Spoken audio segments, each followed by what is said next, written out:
it's really about explaining to the client that their objective is that end result of those financial reports, because there's so much information in those financial reports. At a minimum, you should be pulling a profit and loss for yourself every month and a balance sheet for yourself every month. And I would even say, and this has kind of been something new that I've started to recommend, but do a personal financial statement once a year, or at the very least once every 2 years, so that you can really see your progress. Because, when you're, in the growth phase and you have a few rental properties, but maybe not enough to justify hiring a property management company, it's a lot of work.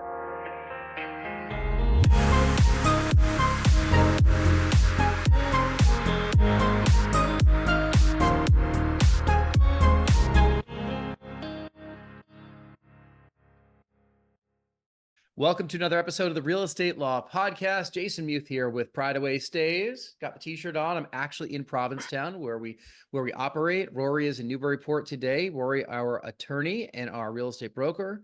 Rory Gill. I think this is one of the first times we've had two married couples on the podcast together. Yeah, it's a nice change, and we're going to keep the conversation going and talk about taxes, everybody's favorite topic too. But actually, I mean that quite sincerely. So if you're a small business owner, in real estate or a real estate investor, I know these are the questions that we get asked a ton. So we're hoping to be able to turn around and ask them of you today. Yeah. And here's, taxes sounds boring, right? Right. But I maintain that the best session I went to at the Bigger Pockets conference I went to out in San Diego a couple of years ago was the tax planning strategy, because I realized there was ways that we could actually recoup some taxes that we paid out and retain a lot of the profits that we have in our business because of depreciation and other tax strategies. So we're going to experts, another married couple in Sacramento, California. This is Eric and Melissa Broughton. Did I say your name correctly? You did. I did. We applaud you. Yes. I wrote it down phonetically here because, I was speaking to Eric earlier. I'm like, I'm not exactly sure specifically how to say your last name. And I got it wrong off camera, but I got it right on camera. That's all that matters, right? Well, welcome. You were both with Busy Bee Advisors, and you advise on tax strategy for businesses, things people should be doing for bookkeeping, ways that you could retain more of the money that we're all earning in our hard-earned dollars that we have with our small businesses and entrepreneurial, enterprises. It's paramount to the success of a business is cash flow and knowing where all your money is. And you guys are the experts to really help people like us out. So thank you for joining us today. Thanks for having us. Okay, so you're married and you run Busy Bee Advisors. So do you talk about taxes all the time, 24/7? Yep, all the time. That's all we do. It's all we. It's funny because you said a topic that nobody really likes to talk about, or that seems boring, or whatever you said. I think we are both wired a little bit differently than most people, because it really is something that we talk about probably a lot more than we would like to admit. Sometimes, when we're out to dinner with friends, there's some eye rolling because we're kind of talking taxes with them, and then the two of us will get really excited about stuff. But if you think about it, that it's potentially your largest single expense, and that there's completely legal loopholes that are out there, why wouldn't you get excited about it? So I'm excited. I mean, I used to get excited whenever I got my tax return back in the day. Now I'm excited when I retain all my taxes and I don't get a big return, because you get as close to zero as you can. That way you have that equilibrium where you're not lending, tax-free, interest-free money to the government for an indeterminate amount of time. Rory, how many months are we on our restated taxes from a couple years ago? Oh, for our amended return that we filed, we are now at 15 months waiting for them to process our amended return. 15 months. I think it's been lost somewhere in the federal government. I don't know where it is. And we call every month and there's just no further information. So we don't think we're ever going to see that money again. That's our lesson in saying, retain it the year you file. Don't go back and amend anything, because then they're going to look at you and say, these guys are nuts. That's what I think is happening with that one. not like it's not like the IRS is in the business of giving you your money back. I mean, No. if they owe you something, they're like, man, it's a low interest rate on what we owe them. We'll go ahead and float ourselves a loan out at that rate because we can't get that out on the open market at all. Oh, we know very much, and they are hopefully they're making a lot of money with our money. So all right, so Eric and Melissa, tell us how you guys started your business together, because you've been married. Have you been married for longer than the time that you've been business partners? Oh, yeah. Yeah. Okay. Yeah. So we've been married close to 20 years, and the company started in 2017. So I actually started the company at our dining room table with a laptop that I already had, and just had this well, a couple different things. Had been in corporate America, had been a controller for a manufacturing company that he was just a rough fellow to work for. And Eric had taken me on a mini vacation for well, not really a mini vacation, but a vacation for my 40th birthday. We had gone on a cruise, and we were in a bar in Mexico, and a few pina coladas in, and I don't know why I decided to check in with the office, but I called, and my employer had his hair was on fire, and essentially it was his own making. He had moved money from the payroll tax account, kind of borrowed it and then forgot to put it back. And when they went to pull money for payroll taxes, the money wasn't there. And so there were all kinds of alerts and stuff like that. And so we're in Puerto Vallarta, Mexico, and I quit my job. So we came back, and end of the summer, kids went back to school, and I went out for a run to kind of figure out what the plan was, what my next chapter was. And I fell. And when I say I fell, it's like I fell in such a magnificent fashion. I broke my jaw. I shattered most of my teeth. It was a bit of a mess. So I had this 6-week period of I couldn't do anything. And I kind of built this ideal business plan in my head of what this ideal company that I wanted to create would look like. And so once I had been kind of given the clear to move and function as a somewhat normal human being, I gave myself 2 weeks to get my first client and to kind of see if it was if I could water test it, if you will. And on the 11th hour, I had a friend of a friend's reach out to me on social media, which is kind of funny because most people don't look for their tax or financial professionals on social media. But he did pest mitigation, and so he was a pilot, and he did pest mitigation for marijuana farms. So he was a pilot and would fly over the farms, and he worked out of his airplane. He didn't have an office. He knew he wanted to eventually get an office, but he was in this really interesting transitional phase. So it gave us, or I should say, it gave me about, 3 months to build a business. And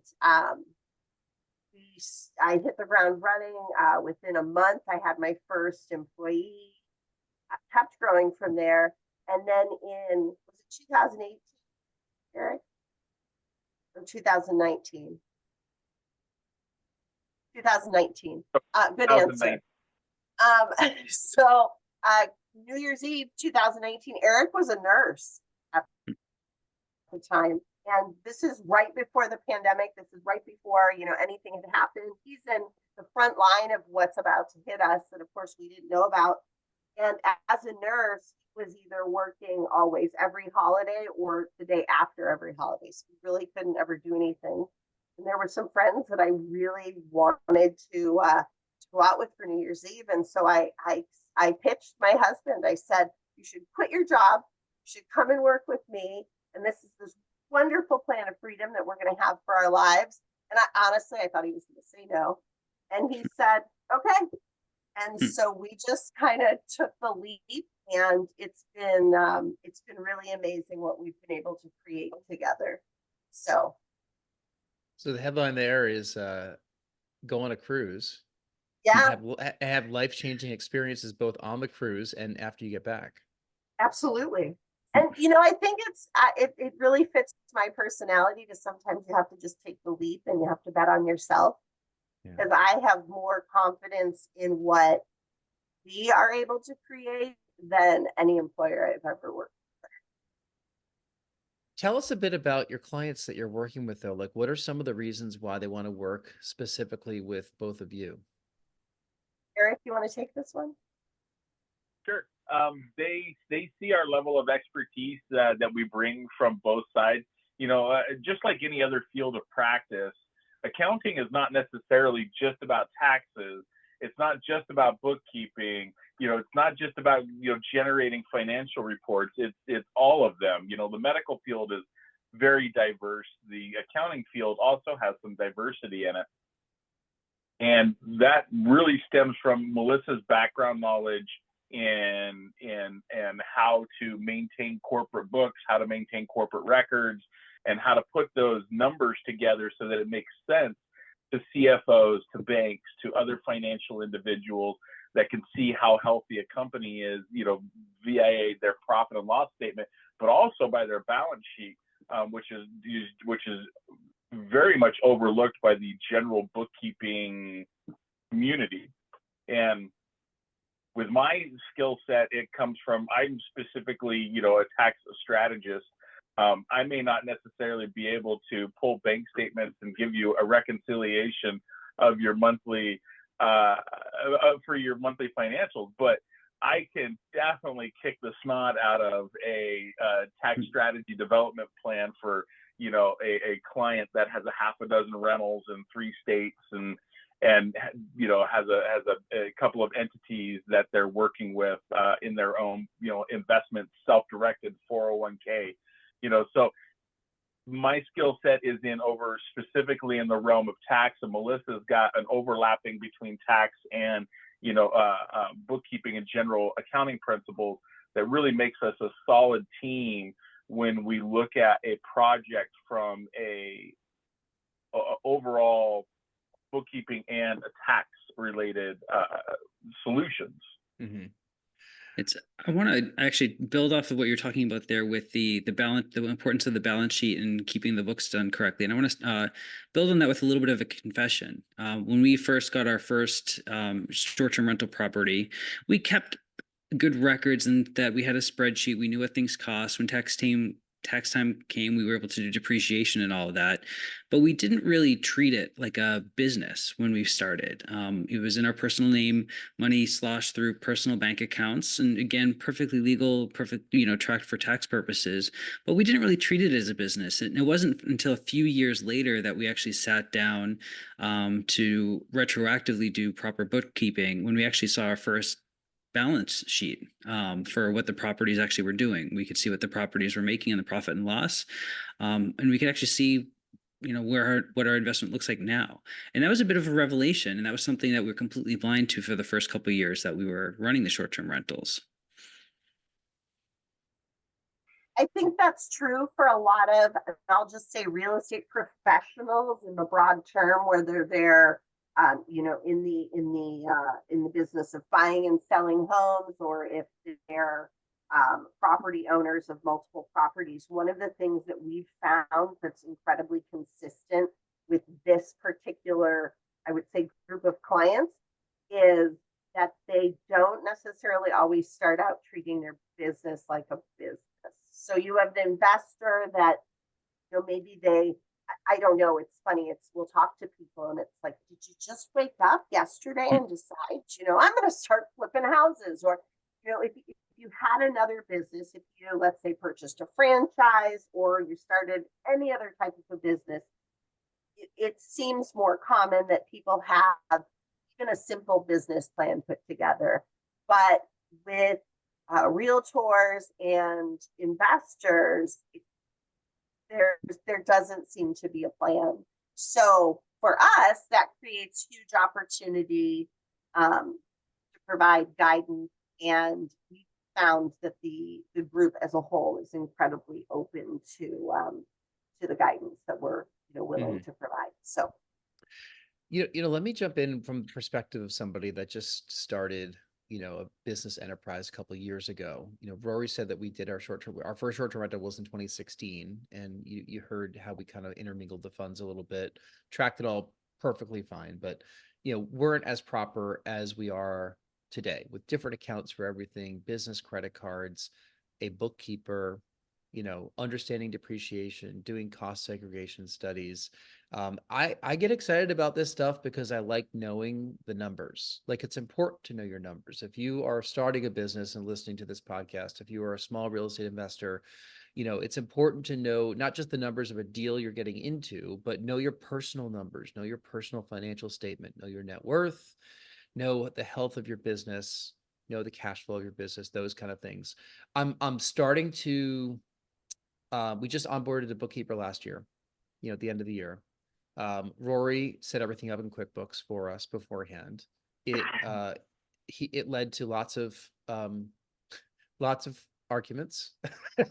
Although I appreciated everything that he did. I did not follow up as I needed to during that year afterwards. So there was just like a monumental task of categorizing everything, despite the fact that I had to categorize in my own spreadsheet systems, as lots of people do when they come to you. They say, here's what I have, figure it out. So once we onboarded the bookkeeper, Rory and I, Rory didn't like the way he was doing it. And the bookkeeper's like, well, you're doing it differently from how we're doing it. And I said, Rory, well, we got to hire these guys because we're not doing it the right way. And these guys specialize in short-term rentals. So we basically kind of got on the same page finally. And now I think we're in lockstep. Okay. They send everything over to us every month. We categorize things the right way. Everything is synced up and talking to each other. We answer the questions quickly. I think we've turned into really good clients of theirs. But those clients, Melissa, that you I get. do. Yeah, it's like, here's my folder full of stuff. Enjoy. What do you do when someone does that to you? The first thing I would like to believe that we do is we put their mind at ease, because there's a lot of ego's not even the right word, but I'm not sure what the right word would be. But there's a lot of personal attachment to every single document that you turn over, right? It's almost like you're surrendering something, and in some cases maybe it's a little embarrassing. We really try to explain what our process is, and we don't vary on that process. So it's not to say that we're divas, it's just that we know what we're doing. And if somebody would like to work with us on the bookkeeping side, if somebody would like to work with us, this is our process, and this is how we work, and this is why we work the way that we do.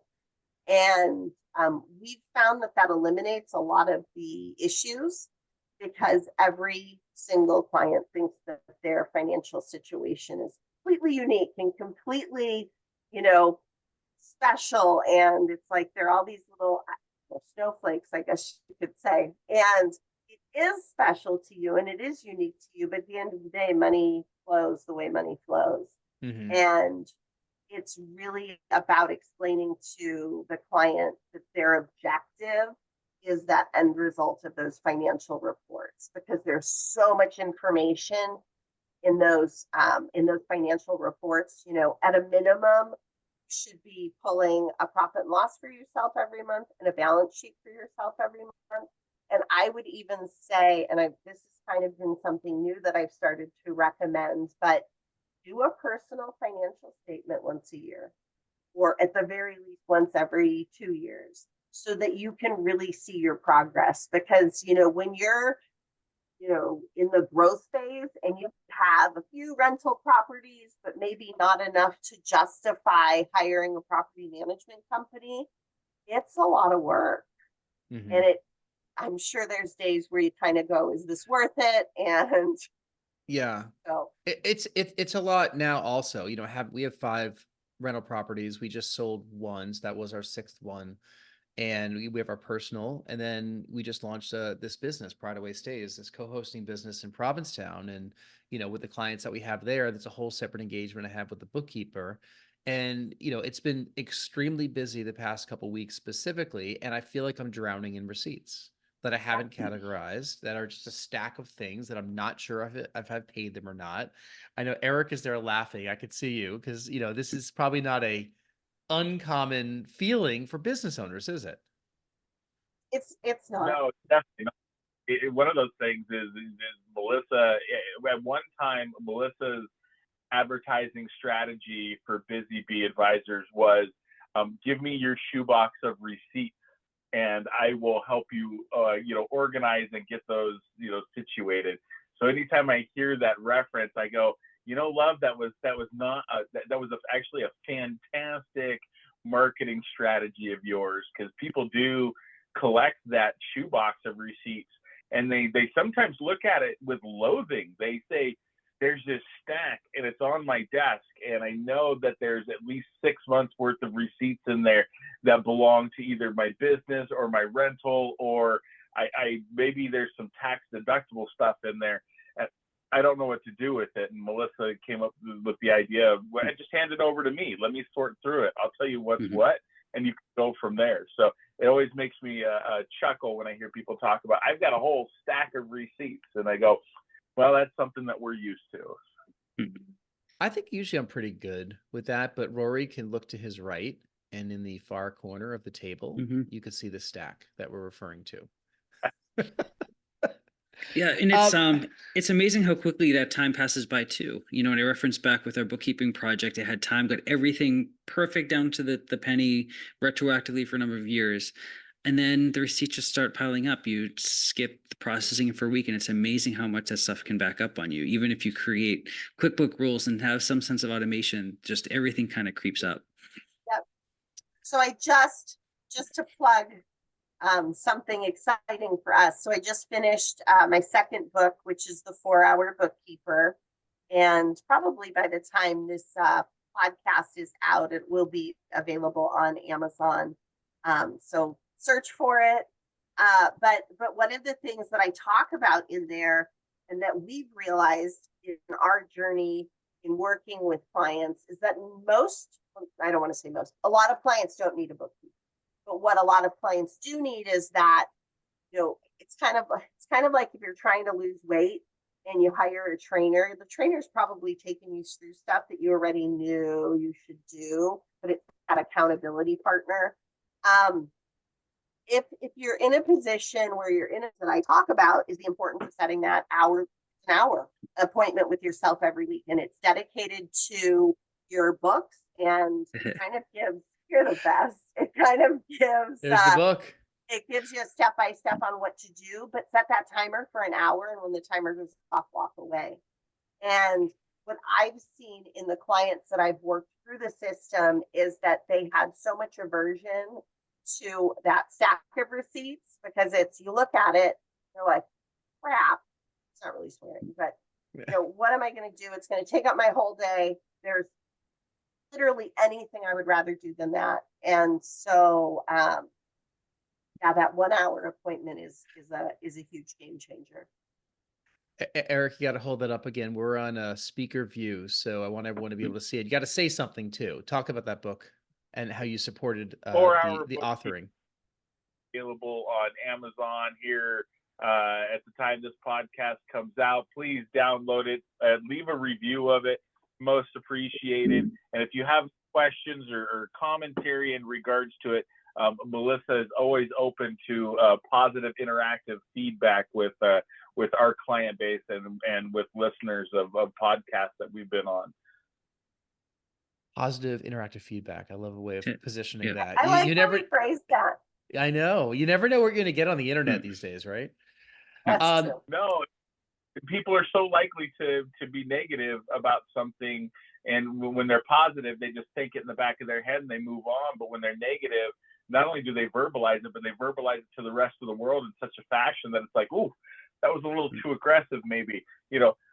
We should definitely start by giving a little bit back to those that have given positive influence to us. And I've been really trying myself to, I just came back from a vacation, and I've been going through my list of places, restaurants that I went to and places that I ate at, and I'm leaving good reviews for them, only because I'm trying to give back in a little bit of a positive fashion in my interactions with people. And I just hope that we get the same as well. What a great philosophy. I need to do that a little bit more. Give those good reviews to people. Put that good juju out there. Talk a little bit about a new business owner and when they need to bring on a company like Busy Bee. That would be honestly, it comes down to their personal choice and comfortability. If I was going to give a benchmark, I would say after 2 rentals.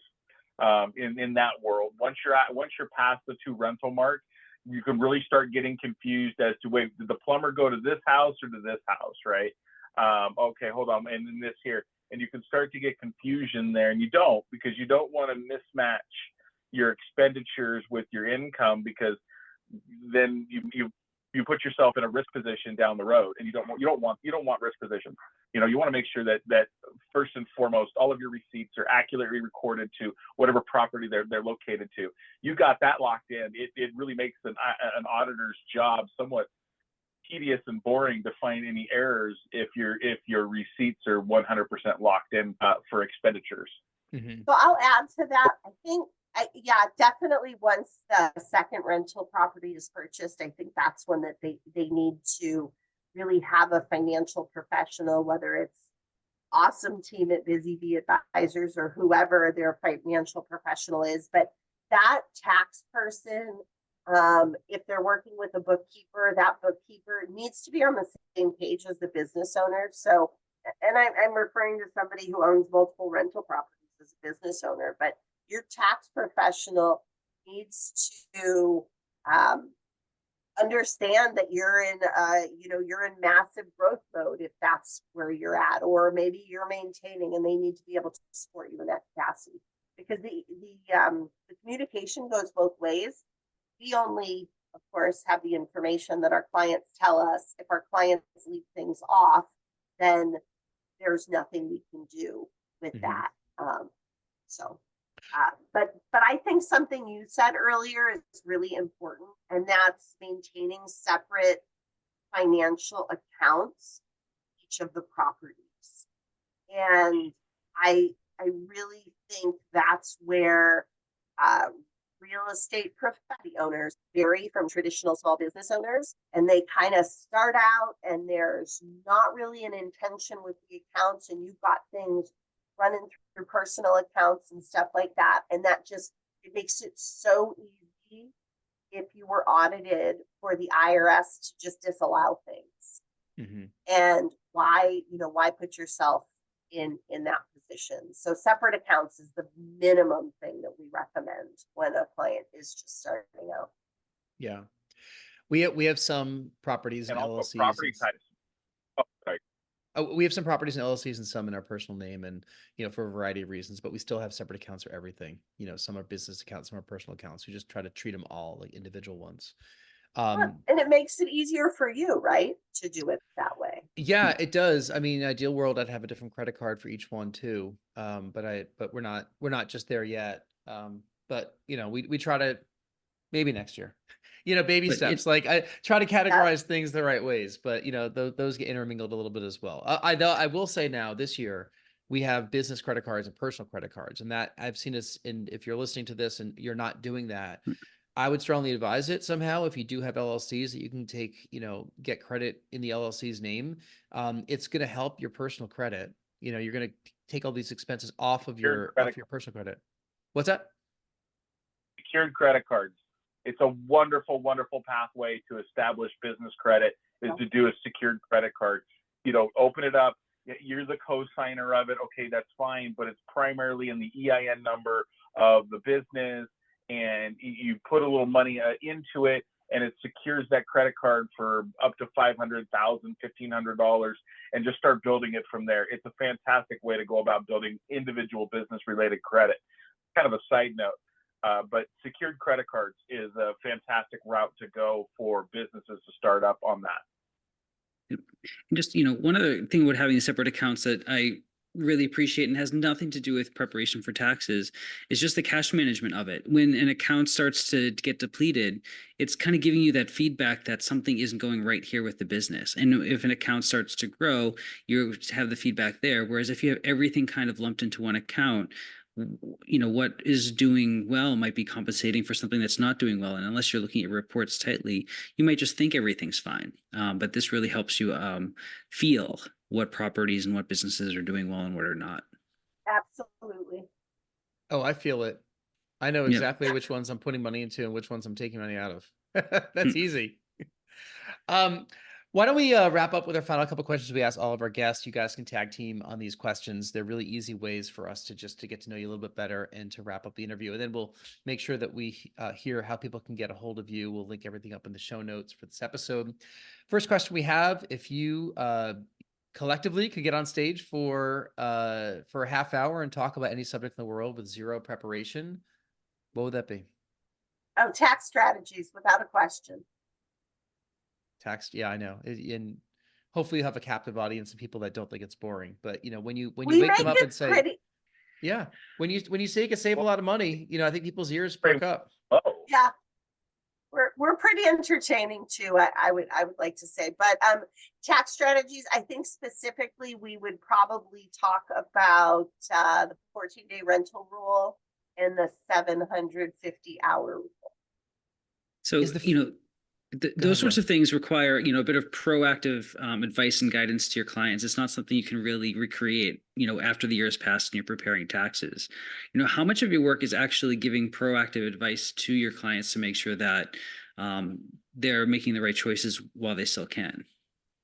50% proactive. Yeah. When I talk to people about tax stuff, I tell them that, because one of the questions that inevitably will come up is kind of, why are you guys different or better than my current tax person? And I will, always be cautious enough to say it's an area to tread lightly, right? So it's, well, how often do you talk to your tax person before the year is complete? And most people are not talking to their tax professional until after the year is wrapped up. And just like Rory said, it's really hard to recapture things. Like there's certain things we can do after the year is done for our clients, but once the time has passed, the time has passed. So with our strategy clients specifically, we're meeting with them a minimum of 3 times throughout the year to kind of help. Maybe you need to pivot on a plan. Maybe there were some income benchmarks that they thought they'd meet, and in a lot of cases what we're seeing is that our clients are surpassing what they expected, but that means that adjustments still need to be made so they don't get hit with a hefty tax bill. Mm-hmm.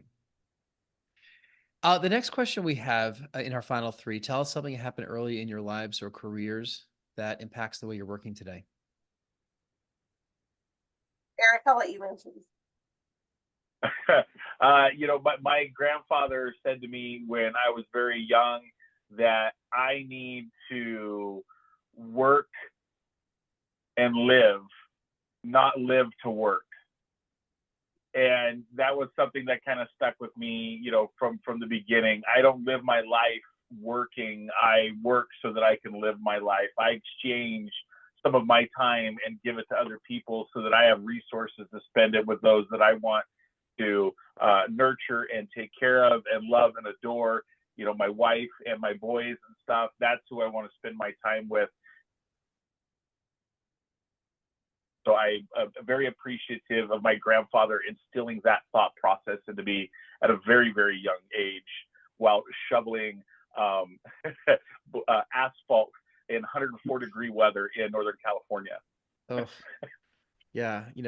Sacramento is inland. I've been there once. I remember there being a lot of farms there, I think, right? It's very, very different from the pictures of Southern California and the coastal shots we see in Laguna Beach and Orange County and Venice Beach. You're going inland. So yeah, it's hot in inland. Very different than Southern California. Final question we have, besides your own book, tell us about your reading or listening to or watching these days. My God, what are we My love. binging right now? Oh, he just turned it over to me. We just finished watching, love binge watching TV shows. What did we just finish watching? Shrinking on Apple Plus. Hmm. What are we I've reading? The Millionaire Real Estate Agent is the book that's on my shelf right now, and the 10X model is the book that I'm currently reading. The problem for me when I read these books is I'm like, okay, let's implement this. And Hmm. so we really kind of balance each other out with the Eric's the slow and steady, even pace. Mm-hmm. And you're like, let's just go do this right now. Like, let's I do read it. this What's book. the worst that could happen? He's like, What's the worst? run that out of could money. happen? Let's spend $100,000 into this idea. I don't really know how it's working, but I believe in us, and we're gonna make it, baby. And I think to myself, I believe in us too, but we're gonna hold off on that 100,000 until we actually figure out what that money's supposed to do. Well, it's the power of positive thinking and, seeing the end result before you actually begin. I'm glad that you guys are doing really well with Busy Bee Advisors. The website's busybeeadvisors.com. Bookkeeping and tax planning is super important if you are a real estate investor, if you are an entrepreneur, if you're a business owner, and it's folks like these guys that can actually put you on the right path. Rory? Our website, because we do have some takeaways for real estate owners and investors that they can kind of read in their own time. I know we've been all over the place on this interview, but good resources to be had at busybeeadvisors.com. Yep. We will definitely link that up in the show notes, and strongly advise you to go there and take advantage of those free resources. That's hard to say. Yeah. Rory, what do you got? Where do people find you? Whatever's easier for you to remember. You can look for me at my name, Rory Gill, rorygill.com, or at my law practice, Urban Village Legal, urbanvillagelegal.com. All right. And if you'd like to be a guest on the podcast or want to listen or watch all the past episodes, you can go to realestatelawpodcast.com. You can also find us on YouTube, Apple Podcasts, Spotify, and all those fun places. Thank you so much, Eric and Melissa. It's been a pleasure getting to know both of you and hearing how the genesis of your business and some of your strategies and how you guys advise your clients. We wish you the best of success. Good luck with the book. I hope it's a Thank you. bestseller. Let's push it Me up too. there. Yeah, let's get some reviews for it.